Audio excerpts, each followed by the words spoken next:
Le Conseil des ministres note que depuis la déclaration du gouvernement du 18 janvier 2017, le calme est revenu au niveau des forces de défense et de sécurité. Le Conseil des ministres se félicite de ce retour au calme et les grands commandements, conformément aux instructions du chef de l'État, ont entrepris également des rencontres avec leurs hommes dans les casernes.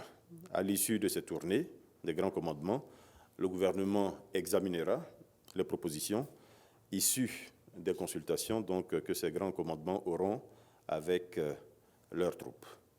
Par ailleurs, sur ce chapitre militaire, il convient de préciser que le chef de l'État a autorisé le ministre auprès du président de la République chargé de la Défense, l'a autorisé donc à procéder à de nouvelles nominations dans les armées ainsi qu'à la gendarmerie nationale.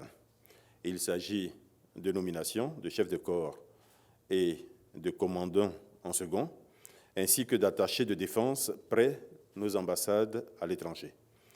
Ces nominations seront rendues publiques très rapidement, nous pensons même entre aujourd'hui et demain, par le ministre auprès du président de la République chargé de la Défense. Le président de la République, son Excellence M. Alassane Ouattara, tient à réaffirmer sa confiance en nos forces de défense et de sécurité et sa détermination à améliorer leurs conditions de vie et de travail. Bonjour, Monsieur le ministre. Oui. Je suis Jules Legenda de artici.net. Monsieur le ministre, tout à l'heure, vous avez dit que vous avez présenté un document qui contiendrait les accords intervenus entre le gouvernement et les fonctionnaires de l'ordre des discussions. Et la contrepartie pour ces syndicats était question que ceux-ci renoncent à un certain nombre de montants, le stock de 249 milliards qu'ils réclament aujourd'hui.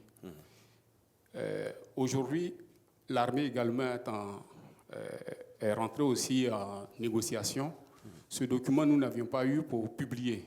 Est-ce qu'on peut avoir une idée des accords intervenus entre le gouvernement et les mutins pour que demain aussi ne reviennent pas à remettre en cause, puisque déjà il y a des gendarmes aussi qui ont essayé de réclamer, vous avez indiqué qu'ils ne sont pas concernés. Est-ce qu'on peut avoir le contenu? Quand vous dites vous avez indiqué, le gouvernement a évoqué, a indiqué c'est pas de ma bouche que vous l'avez entendu. Oh. Bon, ok. Donc, non, vous l'avez entendu de la bouche de qui? Dans le communiqué qui a été indiqué ici, on avait demandé qui étaient ceux qui étaient concernés. Dites les choses correctement. Le communiqué a dit qui était concerné. Oui. À aucun moment, le communiqué n'a exclu quelqu'un. Donc, ne faites pas dire au gouvernement qu'il a exclu quelqu'un. C'est deux choses qui vous paraissent les mêmes, mais je préfère qu'on soit clair. D'accord. Donc, mon souci, c'est que, est-ce qu'on peut avoir une idée du contenu, si ce n'est pas un document classé top secret ou une stratégie militaire, est-ce qu'on peut avoir une idée du contenu pour ne pas que demain, d'autres personnes encore reviennent à revendiquer quoi que ce soit? Aujourd'hui, la situation est calme. Donc, nous n'allons pas nous mettre nous-mêmes à remuer une situation qui est calme. Si demain il est nécessaire de sortir un document, il sera sorti. La preuve, vous n'avez jamais entendu parler de ce document-là. Aujourd'hui, il est nécessaire de vous en parler, nous le sortons. C'est un document du 5 mai 2014. Il est aujourd'hui utile de le sortir, nous le sortons. Donc, nous ne sommes pas du tout dans du voyeurisme. Non, nous souhaitons faire les choses, j'allais dire, d'une façon responsable.